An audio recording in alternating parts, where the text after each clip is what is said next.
let you go. There's no way.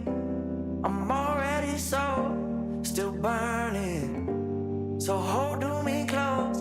Now, baby, I do what I'm told. Still learning to take my chances, to take my time, to keep on dancing, to walk that line. Yeah, you got me shifting the paradigm.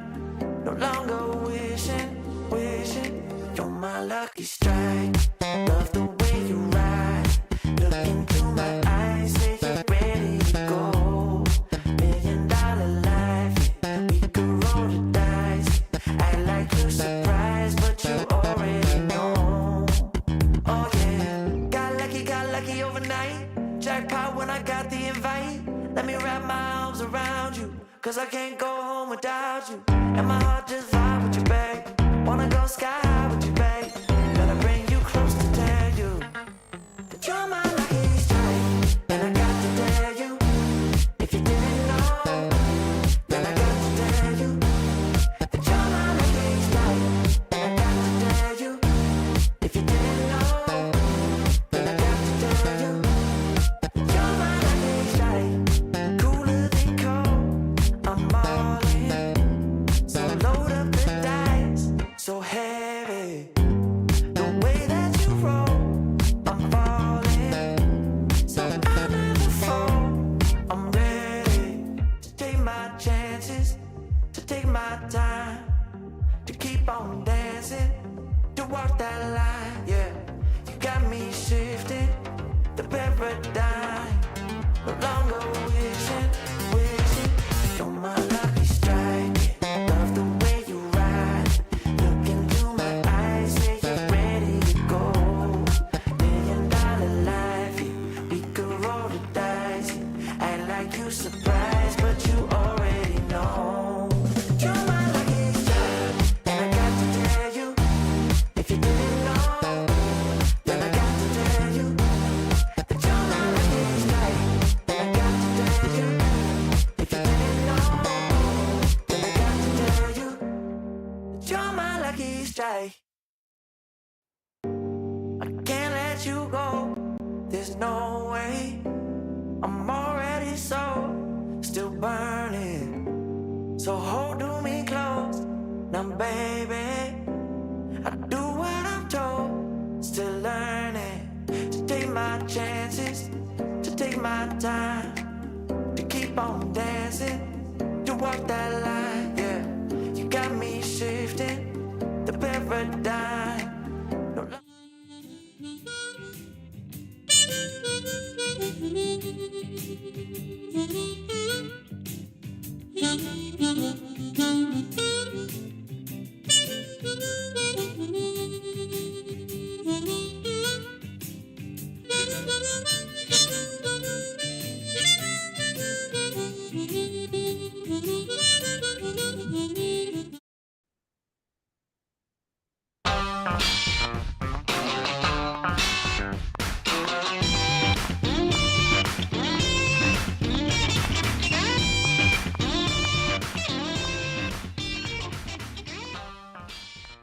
Well, folks, you know you're in for a treat when you hear that tune, because it's time for another week of the RecPoker podcast. We're coming at you live on YouTube. It's episode number 571. We're going to be talking to Brad Willis in just a second. We've got a couple things to get through first. First of all, regular listeners will know my name is Jim Reed. I'm Bluffsterini in the home game and at RecPoker Jim on the hellscape that we call Twitter. I've got the best freaking job in the world. I get to hang out here live on YouTube on Monday nights and talk with my poker friends and guests about this fantastic game that we all love so much. Join us here at 7:30 on Eastern on YouTube, 7:30 Eastern every Monday for free, and you can win a prize just for showing up. Now, before we start, I have to mention that we are brought to you by Running Aces, a fantastic hotel, racetrack, and casino less than an hour north of the Twin Cities. They are the official sponsor of the RecPoker podcast, and we're so glad to have them on board. They've been a sponsor for a long time. You can go to runaces.com to find out more about them. We're a largely volunteer-based organization. Most of what we do here is free, and so we really depend on the support of our sponsors and our premium members. We've had a couple premium members come in since last week, so I want to thank Christopher Ellis and Philip Dobrikin for your contributions. Your $15 a month makes a huge difference to what we do over here, and we're really glad to have you on board. I was able to meet with Phil just this morning because every new premium membership starts with a little Zoom call with me, just talking about what you love about poker, how we can get the most out of it, and to kind of show you around the site and see some of the great resources that we have available for only $15 a month, folks. It's a bargain, and you can get your first month for only $5 by using the code RecPoker at checkout. Now, you get used to hearing my voice because they let me host the show on Mondays, but I am just a small cog in the RecPoker machine. I'm a mini little wheel. I'm one of the wrecking crew. It takes a group to do what we do over here. We call this leadership group the Wrecking Crew. And if you want, of course, and if you want to find out more about me and the rest of the crew, you can go to rec.poker/crew. But you can also just listen up because you're going to meet a few of them right here tonight on the show, starting with our own producing co-host, Chris Jones. I'm Chris Jones. You can find me 5B5 on Twitter or 5x5 in the PokerStars home game, and I help run our monthly deep dive strategy segment. I'm John Somsky, also known as Poker Geek MN everywhere, and I help coordinate our home games.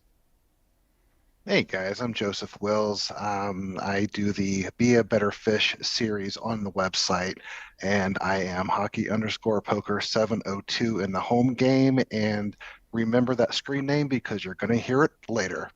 Oh, nice. I'm Kim Kilroy. I'm Pat 33 on the social platforms, Fergie56 in the home game. And come join me once a month for a hand history review. That's right. These are just a few, as you get a sense, we get up to a few events over here at RecPoker. Every Wrecking Crew member has their own way of sharing their love of poker with the world. Kim's just one of these fine folks that's going to be over in Dublin with me next week, playing in the Irish Poker Open. Kim, you finally twisted my arm and got me to join you. You've had so many fun experiences over there. We'll talk about that a little later too. But first, it's happened, folks. We've got him. We got him. We sent out the hook. We reeled him in. It's Brad Willis. Brad, thank you. Well, first of all, thanks for coming on the RecPoker podcast. It's great to have you here. Thanks, guys. I mean, your organization and everything you do is how I came up in poker and what made me love poker to begin with. So I'm excited to be here. That's such a treat to hear, man. You have such an interesting life. Most folks in the poker world probably know you from your time in the PokerStars blog, which was prolific and had a great impact on the poker world. You're currently the editor-in-chief at poker.org. And I don't say this to demean any of the fantastic journalists in the poker industry, but you were a real journalist. Like, you had a whole real life career covering fantastic, interesting news events before turning to this love of poker. I'm kind of putting you in a box a little bit here, but I guess if our folks in the audience don't know the name Brad Willis, how would you describe yourself and your current role in the poker world? Well, I was a piece of furniture at PokerStars for a long time, to the point where I wasn't sure they were actually going to throw me out. I started in poker, like you said. I was a TV journalist for several years, radio before that, and I got into poker at PokerStars because they wanted somebody to go down to the PCA in 2005 and write for a week about it. And at the end of the week, I looked across the room and I saw Mark Scheinberg and Lee Jones and Dan Goldman just sort of whispering to each other. I'm like, what are these guys talking about? And they pulled me off to the side and they said, would you like to do this all the time? And I said, how soon can I start? And 2 weeks later, I was in Copenhagen, Denmark. So I spent most of my time, I spent 18 years at PokerStars doing everything from being what was initially known as the web content manager. I founded the PokerStars blog back in the very early days because Mark Scheinberg said, we need a newsletter for PokerStars. And I said, what you need is a blog. And he said, okay, we'll do both. And we went forward from there. And that was back in the early days. I think BJ Nemeth and I were probably the first two guys live reporting in the fashion that people came to know as live reporting today. And we turned it into what it was. And then a couple of years ago, I got a call and said, hey, you want to try something new? And I didn't think I was young enough to try new tricks, but here we go. Well, it sounds like it's going great so far. I've got a bunch of questions about sort of like the reporting industry and writing outside of poker and writing inside poker and the coverage that comes with that. I just want to remind our audience, if you're watching live on YouTube and you have any questions for Brad, please just type them into the YouTube chat. We're also going to give away a prize at the end of the show for our raffle to support a food bank in the area. And if folks want to help support our fight against food insecurity, you can send a donation via a super chat here in the YouTube chat. We'll get to that a little later on. We're also going to be playing Stake Study Stack with Brad. So enter some famous poker players' names so that Chris can get a good set of players to play with. So, Brad, I guess the first thing that I want to talk to you about is getting involved in poker from a career as a journalist. I often think of journalists as sort of being attached to, stations or news outlets or that sort of thing. It feels like just a wild departure to then start plying your craft in the poker industry. Did you have any hesitation or concern about kind of taking a fling on this, what at the time must have presented much more like a hobby to a lot of people than a real career? Yeah, I don't think anybody outside of my immediate family believed that I had a going concern as a career when I left my job in journalism. I went to college for journalism. I was working at the third television station I'd worked for at that point, and I was pretty much the lead story every night. And but I loved playing the game of poker, and I loved telling the stories of poker. And at the time, I was writing under a pseudonym on a personal blog that I shared with a couple of other friends. But I wrote under a pseudonym because in television we had morals clauses. It was the type of thing you don't get a DUI, you don't show up in a bad part of town doing the wrong thing, and you don't get caught playing an underground poker game. And so I wrote under a pseudonym for a long time. And when I told people I was going to go write about poker, they said, as a joke, for fun. And I'm like, no, like they're going to pay me apparently. And my wife and I said, let's try to give it a year. And if it doesn't work out for a year, we'll figure out what's next. And so she kept her job long enough at the television station. We worked together there, and she kept her job there long enough to make sure that it was going to work out in poker. And I guess it did. I'd say so. Yeah. So I'm always so proud of the people in the poker industry that have taken a flyer like that and tried to turn something that they love into a real career. Do you have any advice for people these days that might be trying to break into the poker world? It's a much more established environment now than it was 20 years ago. In terms of poker content, I would never try to tell someone how to break into poker in terms of learning how to play in any kind of professional way. Sure. Because that's not. I tried that for a while, didn't work out so well. But in terms of in poker content, it is a tough game to get into these days because in a lot of ways it's saturated, and in a lot of ways you have a lot of new hungry hard-working content creators who are coming up, whether they're doing short form work in video. There's a number of young brilliant writers who are coming up as well. But I would say that the one great thing about Eric Holreiser deciding he wanted to start poker.org is that it's opened up a lot of room for people who aren't necessarily either going to get hired by another outlet or in those saturated spots, they've got a way to find their voice. And that's one of the things that we're working on every day at Poker.org is finding our own collective voice and then allowing the people who work for us to create their own voices. And we have a wide variety of people who work for us who, some of them are wild and crazy, and some of them are a little bit more reserved, but I guess it takes all kinds. It sure does. And I should say, I'm actually a member of the Volunteer Player Advisory Board at poker.org, and I'm a big fan of what you guys are doing, the tone that you're bringing to coverage of poker reporting, the kind of mix of news and editorial stuff that you guys put out there. I mean, it's really, poker.org has really come on the scene over the last couple of years. What do you think makes it different from some of the other poker news organizations out there? I mean, I think first and foremost, it's independence. I mean, while every company is going to have to make money, right now, Poker Org is not beholden to anyone. It is only beholden to its own standards that it's building inside, and that we have conversations about every day. Is this evolving voice that we're working to really shore up? We look very hard at what it takes to tell the stories in poker in a way that is meaningful to players, and be a voice for the players, and let the players' voice speak through us as much as we can. And we still have a lot of plans going forward on how to do that. And I wouldn't try to speak for the entire company about what that means, because I'm just one voice in that group. But I'm really excited about a lot of the things that Poker Org is working on over the course of the next 6 months. And Jim, I'll probably end up asking you to help me out in your volunteer role, because I got a few things I could do. Oh no, it sounds great, man. Yeah, I'm excited to be along for the journey for you guys.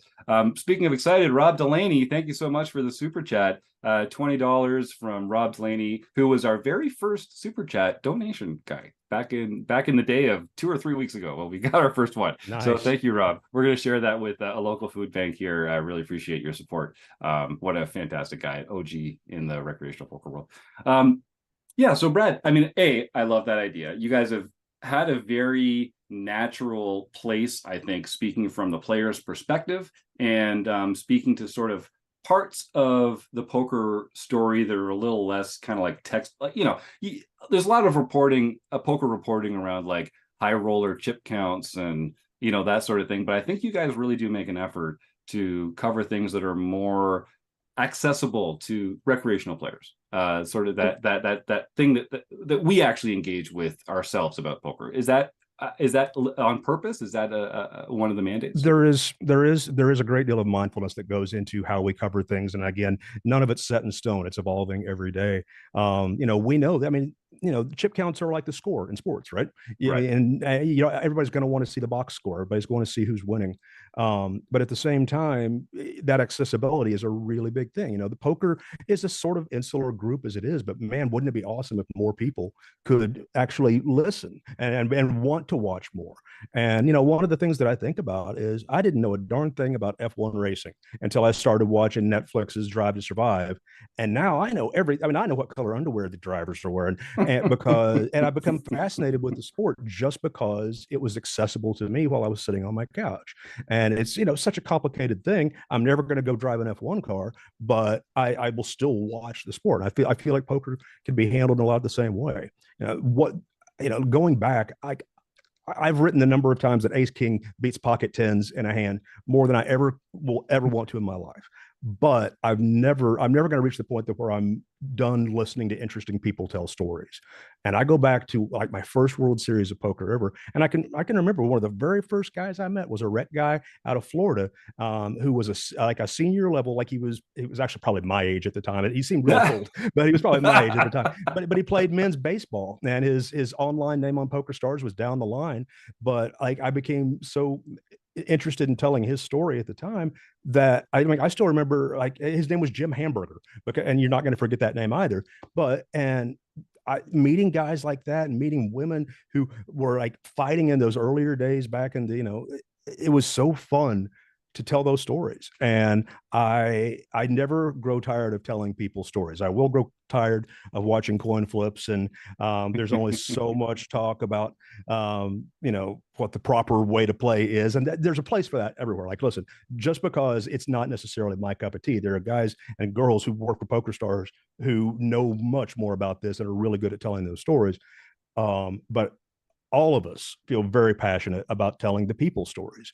Just this week, this is the night that I put the newsletter that I write. Now, you said, no, you don't need a newsletter, you need a blog. Now it's like, we definitely need a newsletter. But tonight's the night I put that to bed, and I'm writing about this young woman who learned poker from her father and grandfather. Now she's 23 years old, and she's getting a bag in a World Series circuit event, and she's happy and smiling. Everything's great. Like, those are the people that are like really exciting to meet. Now, the people are what make the poker world great. And, we've got some bad apples, of course, like any group of professionals. But I remain, even to this day, I remain sort of like touched and warmed at how kind and generous and thoughtful so many people in the poker world are. Do you have what was one pleasant surprise that you had when you turned from being someone who enjoyed poker to a poker industry insider? What was one of the things where you're like, wow, I didn't see that coming, and it speaks well for the industry? I mean, I'll tell you, in the early days of Poker Stars, the thing that fascinated me the most was that everybody was a poker player. I mean, they were like Isai Scheinberg went out and found the best poker players for the jobs that he had at the time because he needed poker players to do it. And so a lot of the guys that I came up with are people that I became friends with and now lifelong friends with. Lee Jones is one of them. You know, they were poker players. Dan Goldman, Rich Corbin, all of these guys were poker players, and that's why Isai hired them. And I came to realize that, you know, poker wasn't just a bunch of leather butted guys sitting around in chairs, smoking cigars and yelling at each other. And they weren't like some of the, you know, I'll be honest, sometimes low lifes that I would play with in the underground games. There's a lot of hardcore, smart professionals. Now, these days, you almost expect that because poker has become such a serious thing for a lot of people that you expect people to be like hardcore and professional and thinking and nice. But that, I didn't necessarily expect that when I started. And it wasn't always that way. I mean, Eskimo Clark did not like me very much. Yeah, well, yeah. I was gonna say, yeah, you're on a pretty long list there, I think, Brad. Okay, so let's talk about, you know, trying new things at Poker.org and you know, trying different ways of covering things, different ways of reaching people. I feel like it's one of those things, and we do this at RecPoker, where we have our planning meetings and we think, oh, this is a great idea. This is something the recreational poker world needs. Let's jump on this and start putting it out there. And then it turns out that people don't actually care that much about that, even though you think it's a fantastic idea, very valuable. What do you have an example or two of that, sort of as you're trying new things at Poker.org, where you were like surprised that the poker world like didn't understand how much it needed this fantastic idea that you and the gang have put together? You know, I mean, I think you look at Sarah Herring. All right. So Sarah Herring, she's been on this show before, and yes, one of my favorite people in the world. She's been in the business for a long time. It's very easy to get jaded, right? It's very easy to like just say, I'll just keep plugging it out. She comes fresh with new ideas all the time, and she understands a part of the game and a part of what people enjoy better than anybody else in terms of like every time I think, hey, who watches a 30-second video and gets anything out of it? And she says, everybody now. That's what it is. And so it was one of the things that surprised me the most is how well short form content does, and why, when done well, it could actually be very good and informative.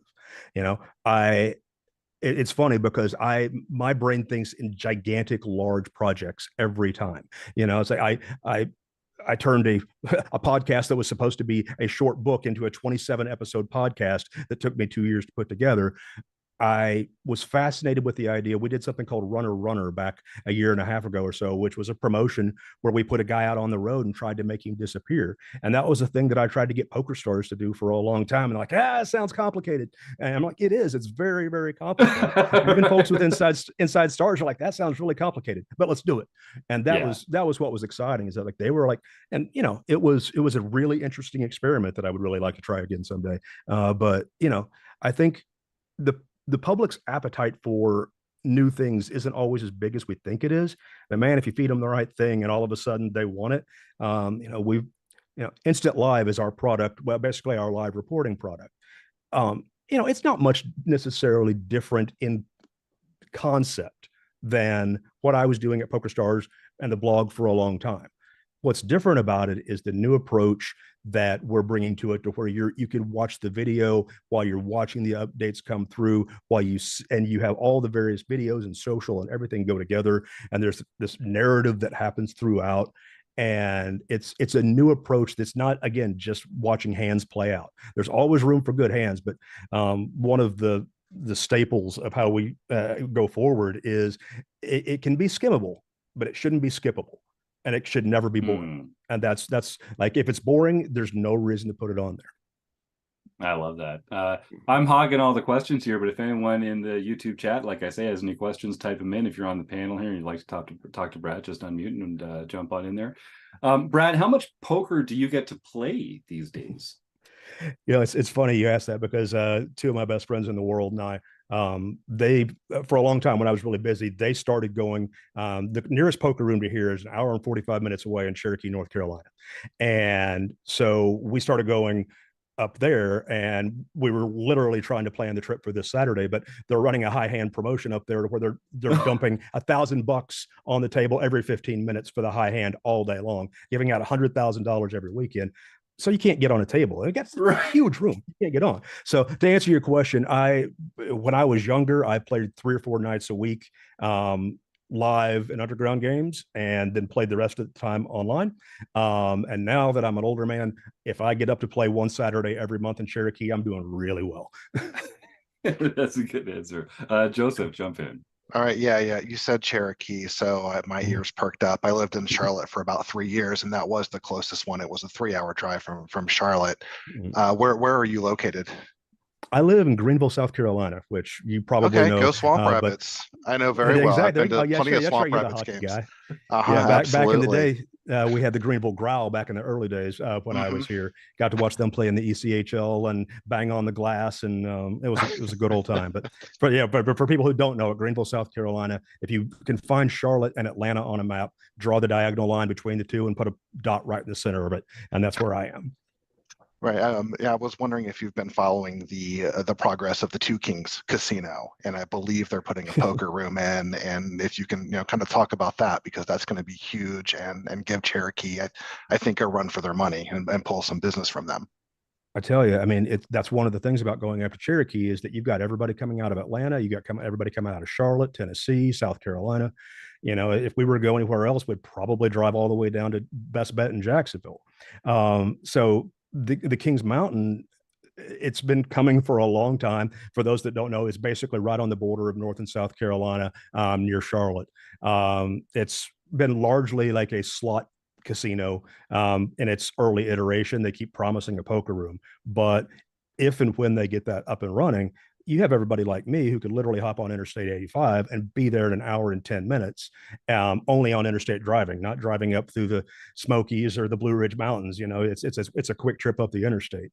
So, I mean, Cherokee, it's smart for Cherokee now to be running every hard promotion they can to get a good customer base. Because if Kings Mountain actually comes online at any point, I know where I'm going to go, at least until they give me a reason not to. Yeah, it's interesting. When there's one game in town, competition isn't quite the same, doesn't put the same pressure on. They opened a new casino just in Toronto here, just north of the city, which is the only poker room for a few hours in any direction effectively. And they've got a 10% rake up to $20 on all the different cash game buy-ins. And that's hard to beat, man. I know we have, it's 15 in other parts of Canada, but 20 right here. They're not a sponsor of the show or anything, so I don't mind saying this, but it really doesn't feel like they're respecting the player pool around here. Is that yeah, please jump in. I would say that Cherokee actually does a really good job. It's fair. They hire a really good staff. They've got a good room. They've expanded, and it's now a much bigger room than it used to be. It started off there where you could only play on the digital tables, which was an interesting experience, but they've expanded now. It's a really big room, and they hire really good staff. And I've got no complaints about it, other than I wish I didn't have to drive almost 2 hours to get there. Yeah, that does make a difference. In personal news, from what I understand, they actually opened up a little adjunct location even closer to me with the same rate structure. So I don't know. They're really making it hard for me not to go pay this $20 rate. That's been my big complaint. There's no game near me, but I can't say that anymore. So you're not playing that much poker, but you're steeped in the game. What do you do to blow off steam and distract yourself and do something fun? I have basically, if I'm not playing poker or playing open face Chinese with my family and friends when we can't get to a room. You can see a lot of it on the walls around me. It's guitars everywhere. We will occasionally refer to this, instead of the office, it becomes the studio, because for my son, who is a guitar player, my other son, who is a drummer, my cousin, who is a guitar player, we can set up in here and play for hours and hours. And music, if if you give me a chance to run away with the circus and I got to be a musician, even if I only got a little bit of money, that's what I would do.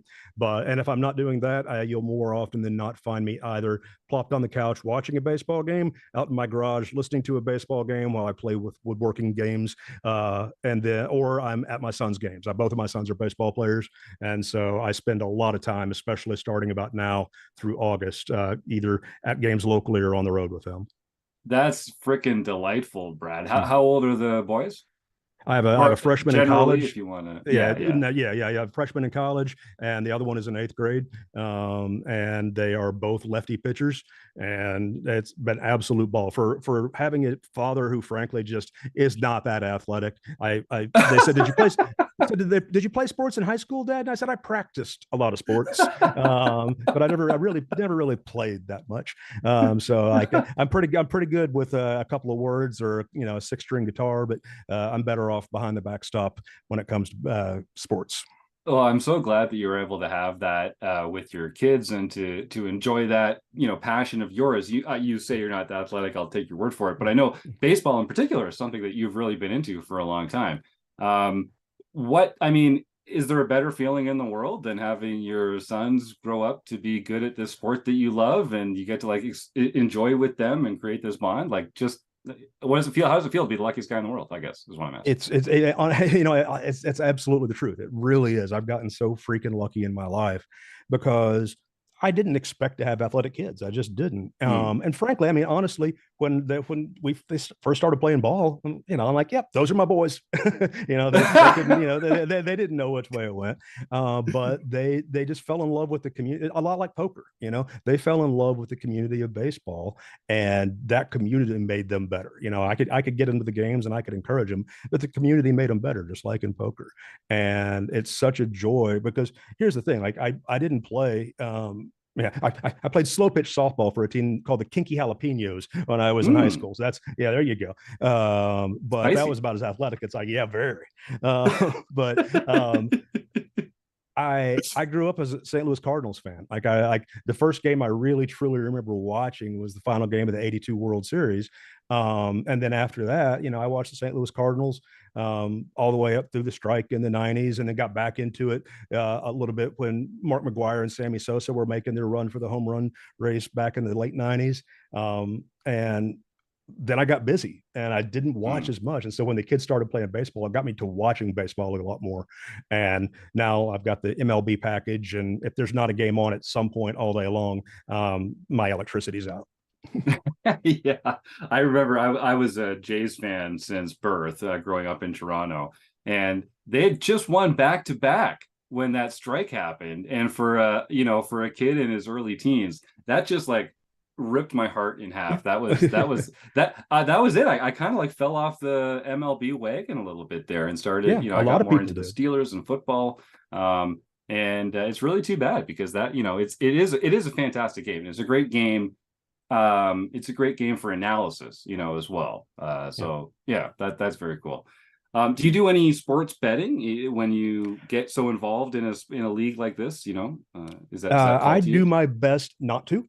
Simply because I'm not very good at it. I have a much bigger heart for a team than I have a wallet to experiment. And having watched the Sharps over time, I know that I don't have the stomach to withstand the swings that takes and the lack of control I have over it. That is not to say that a friendly wager among friends come Super Bowl time, or if I'm up at Cherokee and there's a game on, it's right next to the sports book. So it's, maybe just go over and just give myself a little reason to watch something. But no, generally speaking, I live in South Carolina where nothing is legal at all. Don't try to do anything because nothing is legal here. And sports betting is among those things that is illegal. So poker kind of has that same rap in a lot of places. But you obviously find it to be like a wholesome industry to be involved with. Are there some lessons that you've taken from the poker world that have helped you shape your kids' view of the world, or to help raise them to be, a fantastic citizens of tomorrow?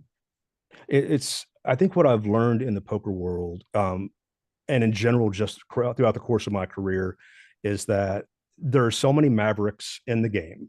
And when I say mavericks, that sometimes comes off as with a negative connotation. It's not, but it's people who are independent. They're independent thinkers. There are people who are hyper competitive, and it's okay to be independent and hyper competitive, not just following along with the group and the group think all the time, but thinking for yourselves. One of the things that my wife and I both preach to both the boys is, number one, be nice. Be nice to people. You don't have to be a jerk to somebody to win. Number two, think critically. Just because somebody tells you something doesn't mean it's true. And three, it's okay to work hard and win as long as you're a good sport afterward. And there are so many people in our game who are like that.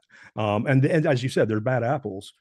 But when those bad apples actually make the people who do it well stand out even more, and so that you can root for those players who are so good. And like my hope for my boys is, number one, that they're happy and follow their dreams and their passion. I think when I was younger, I thought that I had to do whatever the smart thing was all the time, and smart at the time was just like the traditional thing, right? Go to college, get a job, do the thing, retire. And I've learned that's not necessarily the case. My old man was an entrepreneur. My brother is an entrepreneur. I hope both of my kids, if that's what they end up wanting, are entrepreneurs, because they've got the brain for it. I think following your dreams and just that's how you're going to be a success, and that's not to say that people take the traditional route are not successful. It just means that for me and the way my brain works and the way my heart and soul work, you got to roll. Yeah, I can't. You can't cage us for very long, or we're going to go crazy. That's fantastic. We're getting to the end of the interview time that we've got with Brad here. So if anyone has any other questions, get them in quick. I've got a couple more myself. So let's talk about kind of like the nuts and bolts of your job now with Poker.org. I think people get you hear like editor in chief, and it's such a big kingdom. It's kind of hard to say like, well, what would you say you actually do here, Bob? That's a good question, right? Tell us about like your day to day. I bet Eric Holreiser would ask that question every once in a while too. So like, number one, while we all have titles and we all have jobs at Poker.org, it really is very much all hands on deck situation, from the content creators that we hired all the way up to senior management and ownership, because we're not a big enough company yet that we all don't have to be involved at some level. But yeah, we all have titles, and I work directly for Eric Holreiser, and it's largely in a lot of the more strategic and planning roles going forward. I do have a voice in what the editorial looks like, and I do have a voice in what our overall product looks like. But my big picture right now is thinking about what we as a company and what we as a community overall of poker players looks like down the road, and the conversations that we're going to have, where we're going to have those conversations, and how we go about being fire starters and curators for those kind of conversations, so the player's voice can actually be heard. The last thing anybody wants to hear is me saying, I, this is what I think, this is what I think. I'm happy to give my opinion, and sometimes way too much, but people do want to hear from a large variety of voices. And like you and your community, you referred to Twitter in a way that I would not disagree with. A lot of the conversations that happen there are not any fun. And I think a lot of us long for the old RGP days, and a lot of us long for the old 2+2 days. Although, it all gets toxic one way or another. But is there a way to go forward and have those conversations to where it's more like having a conversation around a table than firing, rocks over a wall at each other?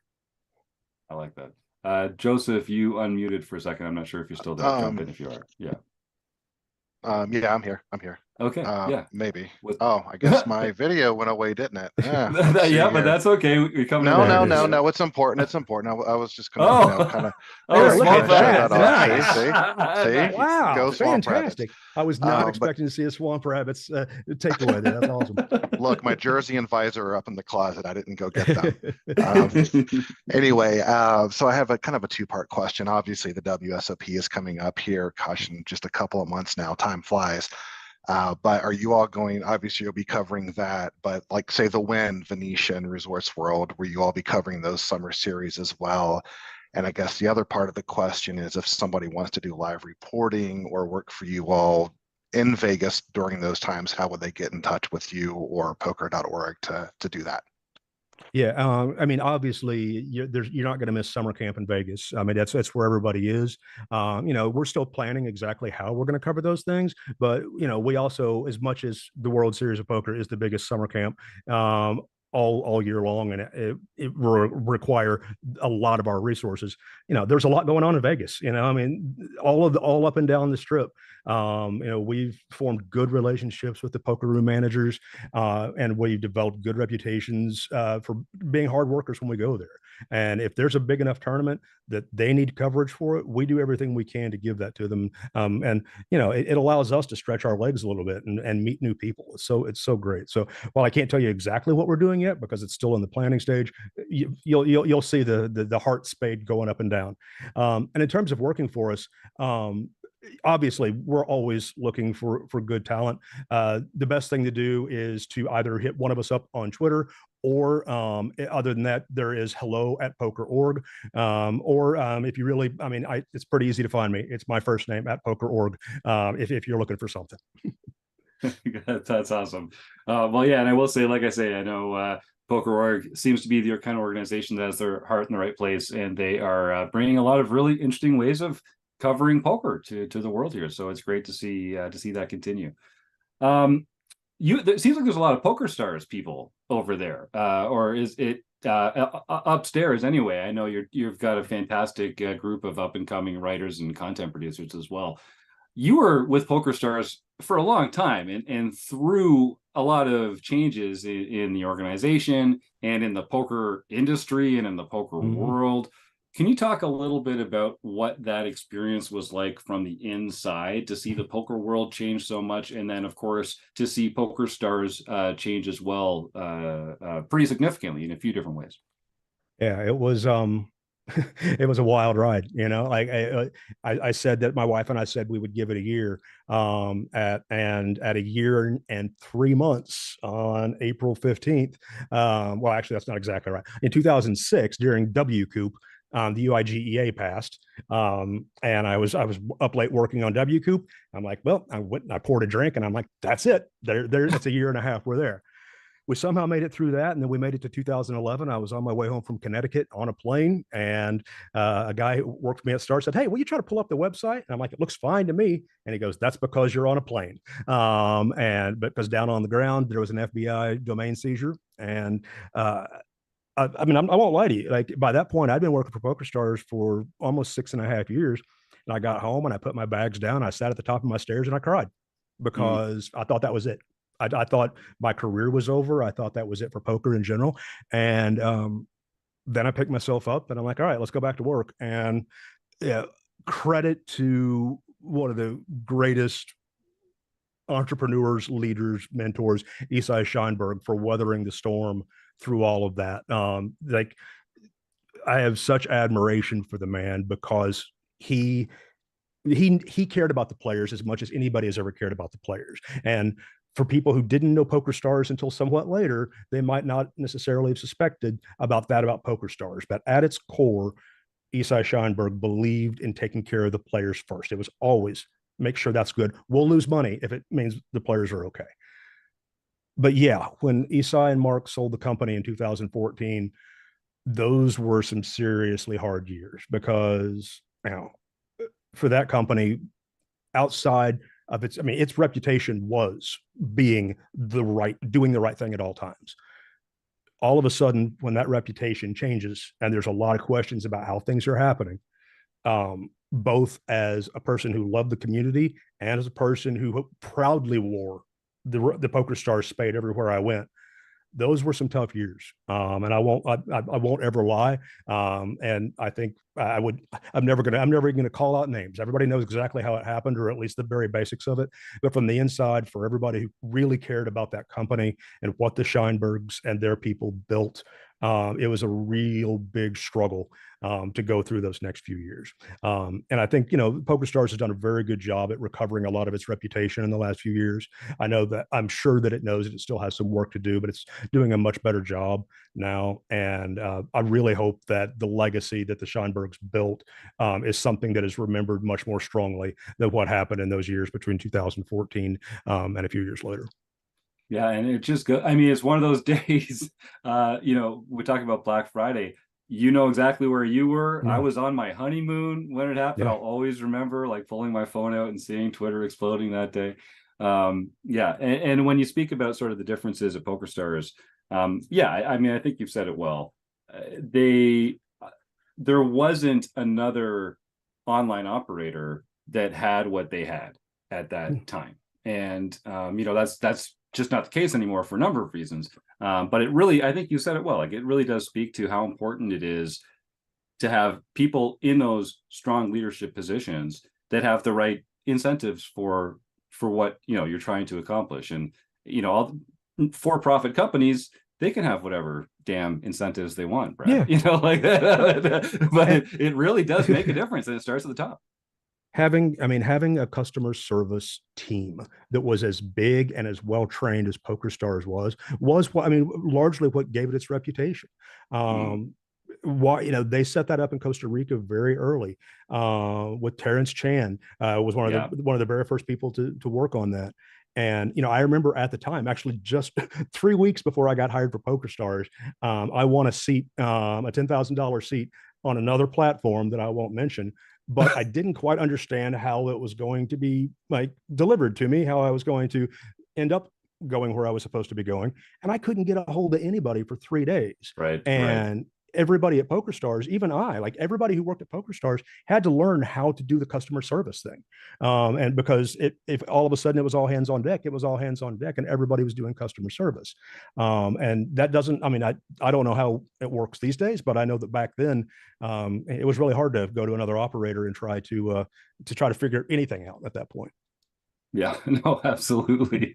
Well, it makes a big difference. I know I'm most of our customer service team here at RecPoker, and I know how daunting and overwhelming it can be from time to time. So, but it does make a big difference. And if you're someone who's reached out to me recently and I haven't gotten back to you in time, I apologize. We're all trying our best over here. That's fantastic. I appreciate you kind of taking us behind the curtain a little bit there, Brad, because it was really a monumental time in the story of poker, and you were right there to witness it. So I do appreciate that.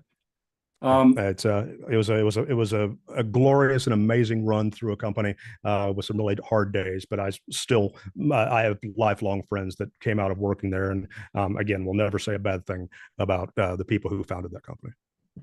So now I will wrap it up here. I'll take one more question, and then we'll move into our stake study stack and closing the action. What's one thing about your current job that you really enjoy? Something that makes you feel kind of like giddy when you get to do it, even if it's not very often. What's one thing you really like about it? I love walking into a room and seeing our team en masse ready to go. At the WPT championship, I walked in, and Dave Woods, who is our head of news, and Sarah Herring, and Will Thomas, who works alongside Sarah, and TJ Reed, and all of our content creators, they're all there, and they're hopping and they're excited. And we've got the young kids that are like ready to go create content, and we've got the older guys who are like, man, it's really early still. But all of us working together as a team, and like it happening organically, everybody knows how to do it. And so when there's actual teamwork and everybody is respecting each other, there's nothing like it. I mean, it's like playing for a sports team. It's like playing in a band with musicians that get you. I felt very lucky to work with the people I've worked with, and just to be just to be a small part of an all-star team over at an up-and-coming organization. I have great optimism for what we can do if we get the full opportunity to go for it. So listen, poker world, let's not screw things up. All right, no other big changes, no monumental things, no earthquakes for a little while. Let's get our feet underneath us. That's right. We were just getting the hang of this thing. All right. Well, that means that's the end of the. That's right. We got some sound. We got some sounds in the room now. Soundboard here at RecPoker. It's a whole new chapter in the high 570s episode number. That's when we decided to bring in the morning show soundboard. So that is the end of the interview session. Chris, you have been taking names, and it's time to play Stake Study Stack. Get started, my man. So, Brad, I loved hearing about all the camaraderie and the kind of the joy you felt and sort of like joining in the room when the team's ready to go. And so my job is to destroy all that in one moment, because I'm going to ask you for 3 names, Stake Study Stack, boy. and they're going to be Poker Org related names. So you're going to pick All right. one that you want to stake in a cash game or tournament, one who you want to study or learn with, and one who you would just love to take all of their chips and stack them at the table. 3 names I have for you are Lee Jones, Sarah Herring, and Terrence Reed. Oh, wow. Man, I'm gonna have to flip a coin here somewhere, because so how about this? All right. I'm going to study Sarah Herring all day long, because I still have a lot to learn from her. And whether it's in poker, in content, or just in life, she's got a lot going on. So I'm going to study her. Lee Jones is the biggest nit I know, and I know he's not going to lose my money. I know, and if he does, there'll be a damn good reason. So I'm going to stake him. And TJ, I love you, kid, but I would really get a joy out of taking every bit of money you have in front of you at least one time. Probably not going to happen. He's pretty good, but I'd love to try. That's awesome. I would absolutely also be stacking TJ Reed 100%. Reed on Reed violence. He deserves it. Great guy, but no. Let's stack him for sure. All right. So, Brad, I mentioned we're going to be doing our speed round. We call this closing the action. So I'm going to ask you a bunch of questions all in a row here. We're looking for short, honest, quick answers. You can say pass. If you get it right, we're going to know. And if it's time to move on, we'll know about that too. Without further ado, let's close the action. All right. That's right. The soundboard's back. Okay. First question. We're going to start it off real easy here. What is your favorite poker hand? 9-7 of clubs. I once played it terribly. Nice. Is poker a gamble or a skill game? It's a skill game. What's your biggest poker pet peeve?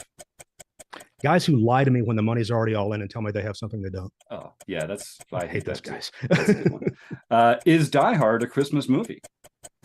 Oh, yippee-ki-yay. Yes, it is. Every Christmas Eve. I told you there was a Bruce Willis could actually come in. I like it. Is Ace King a drawing hand? For good players, no. For me, probably. What's one thing that if you had it, you would be truly happy? I haven't been dinging. A bunch of these have been great. Sorry, just for whatever it's worth. Yeah. My wife and kids smiling every day. Is a hot dog a sandwich? Hell no. Is a taco a sandwich? No. Is a Pop-Tart a sandwich? No. All right. A sandwich is a sandwich. A sandwich is a sandwich. What's one thing that you are afraid of? Being accused of something I didn't do. Should vacations be lazy or busy? I work very hard at being lazy. What's one player you respect and why? Jeff Kuhn. He is a nice guy. Yellow light coming up. Slow down or speed up? Younger Brad, foot to the floor. Me today, slow it down. Is there one thing you can't live life without? And no cheesy smiles from my family answer. No cheesy smiles from my family. I never think about it that way, so I'll say pass. But no, I mean, no, I feel like I need to be able to accept losing anything except for the things that we're not going to talk about now. That's all right. I can't argue with that. I'm going to give you the ding. All right, give the guy the damn ding. Are you pro chop or no chop? With the blinds, I'll chop them. A tournament, no chop. Oh, okay. Now, if you're playing, and typically you would chop the blinds, but you have a hand that might win a jackpot. Don't even look. Oh, no? The jackpot. Then maybe give them a little elbow. Yeah, okay. Is there like a code word that you can use if you don't want to blow your covers? Maybe not this time. Okay. All right. That's fair answer. I think people will know what you're talking about. Who is your poker nemesis? Everybody's got one. Nicest woman in the world, Jeannie David, who has knocked me out of every mixed game tournament I've ever been in. All right. Well, cannot beat there her. We go. Brad, thank you. that was closing the action, our speed round. We have one more question for you, and it's going to be a tough one, but I want you, and take your time with this one. I want you to imagine that someone has a gun to your head and they say, Brad Willis, looking back on your rich, full life, you have to go back and do one thing differently. What is the one thing that you would then choose to do differently? Honestly, I would go back and believe it was okay to play music in front of people and sing in front of people a lot earlier than I learned to do it, because the joy I've had like performing for people and with people in the later part of my life, man, if I could have had that in the first part of my life, the amount of happiness I had would have been troubled. It was just it gives me so much joy. There's no money involved in it for me. It's everything that I love about life in general, is just making music with people the same way I would cook with people or play sports or whatever, play poker.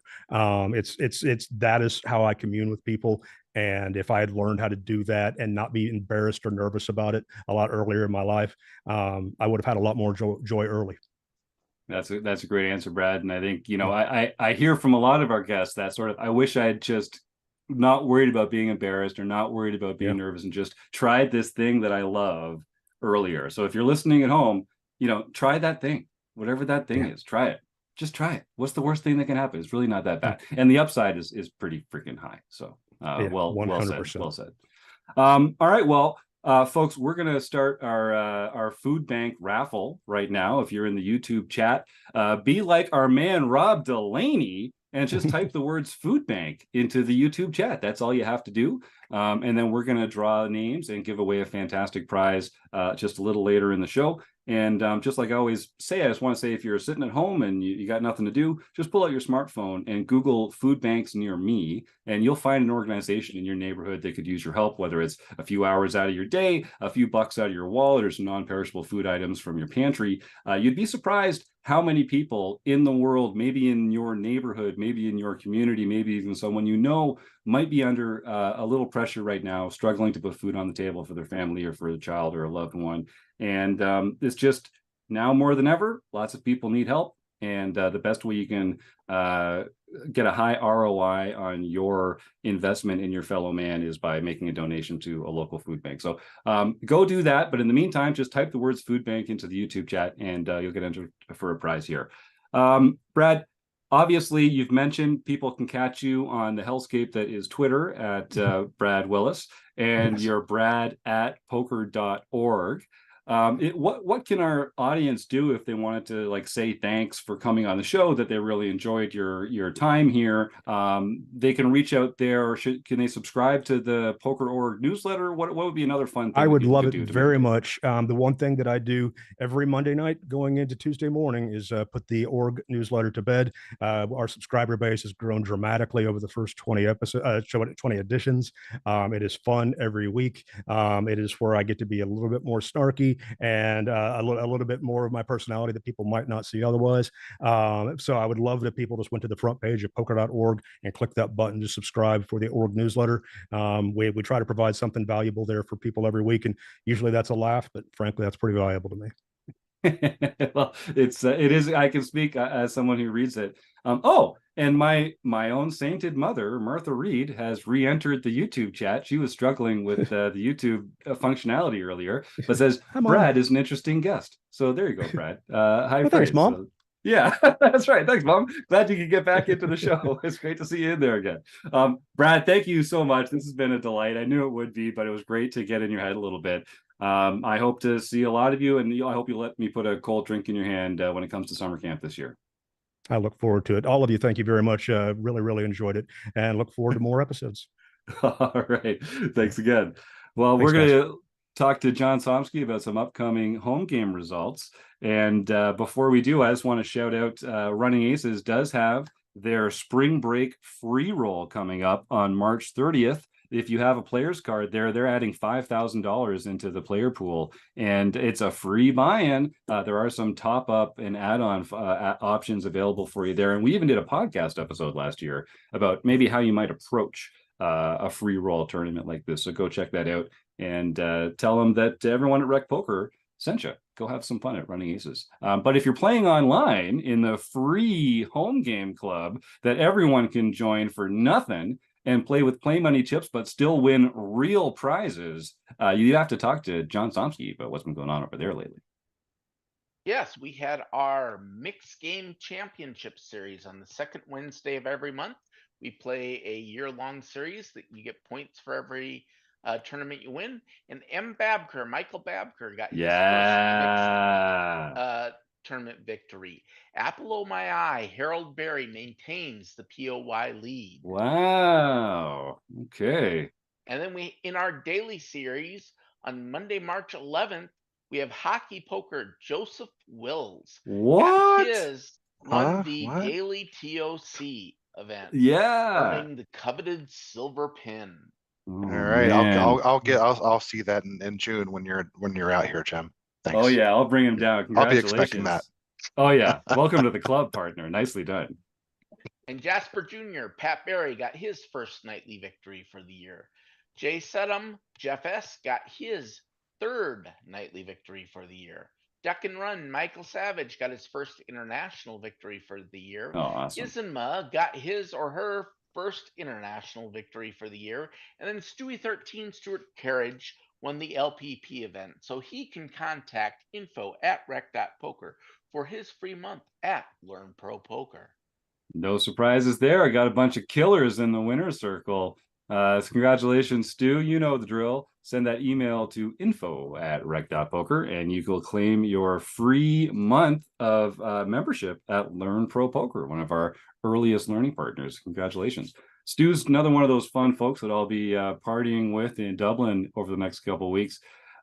Kim, before we end the show here, I would love to know if there's one thing in particular that you're looking forward to about coming back to Ireland. You've had so much fun there over the years in this Irish Poker Open, and you travel with such a fantastic group of North American compadres, the Poker Friends Forever. Is there one thing in particular that you're really looking forward to about being back? I think it's more the whole event. It's just seeing everybody again that you run into once a year. And they have so many fun side things to do, from beer pong to shuffleboard to spin the wheel and like a wheel of fortune kind of thing, and lots of fun stuff. So, and the music. I love the music. Nice. Well, we'll be there in a week. I'm so excited. I'm looking forward to it. More hanging out with my poker friends forever. I'm still auditioning for membership, but I think things are leading well. Chris Jones, we're going to give away a prize here. Oh, first of all, wait. The other thing we have to shout out: the next two Tuesday nights, March 26th and April 2nd, are the final Marek Madness matches on Twitch. If you go to twitch.tv/RecPoker at 9:00 Eastern on Tuesday, March 26th and April 2nd, you'll see the semifinals and finals play out in our ladder style bracket, where 16 Rec Poker members go head to head to see who will be crowned Marek Madness heads up champion of 2024. And we've got some big names, including one Joey Ingram playing in that group. He did advance through his first round. So you can come and see all the fun at twitch.tv/RecPoker. Come and check that out and have some fun with us. Chris, let's give away a membership here. Rob Delaney's number one. I was going to say, we got to count Rob Delaney. He's way up the top. Okay. 100%. Yep. And then I see the RRCCC. Howie Guerin is back in the building. Nice to see you, Howie. Our own Stuart Carriage, K-Poker Wannabe. That's 5 by my count. Does that look right to you? I got the old boxcar. 6 is a reroll. All right. So, and if we roll a 6, I will donate $25 to a local food bank of my choosing. We don't have Joe here, so I'm going to spread the wealth a little bit. Is that offer unlimited? So I should just try to roll 6 till the end of time? Yes, it is unlimited. Good luck with that. Do it. That's what I want to see, and we're going to see it happen here on live, here live on the show. All right. Let's see what the roll. Who's the winner? It's a 1. Yeah, Rob Delaney. I mean, that's justice. That's justice. That's how it works. I'm not the only guy who just rolls ones over here. This is why you got to get that YouTube guess in early. You got to get that food bank guess in early. In fact, Chris, I think we should start saying that the first person to do a super chat gets the number one spot, gets pole position, because we roll a lot of ones. We roll a lot of ones. And, you know, a lot of these premium memberships are worth a lot more than $20. I'm just saying that's a pretty good investment of your time and your money, and you get to support a local food bank. So I'd consider the super chat option. I agree. Well, Rob Delaney, congratulations. Thank you for your continued support. It's so wonderful to have you as part of the RecPoker family, as you have been for many years. Send that info, my man. Send that email, info@rec.poker, and claim your fantastic prize. Now, I think that's all that we have to cover tonight. If you're a premium member and you're watching live, we'll be getting together in about 30 minutes to do our forums edition of the podcast recording, and all our premium members are welcome to join that conversation over Zoom and ask questions and get involved. So I guess I will look forward to that. I want to thank the Running Aces Hotel, Racetrack, and Casino. Brad Willis, what a fantastic guest. That was a treat. Chris Jones, Kim Kilroy, John Somsky, Joseph Wills, and of course our fantastic YouTube chatters, my mom, Martha Reed, thanks for coming back to the show, and the rest of you listening along at home. You're the best. We'll see you next week on the RecPoker Podcast. Good night, everybody.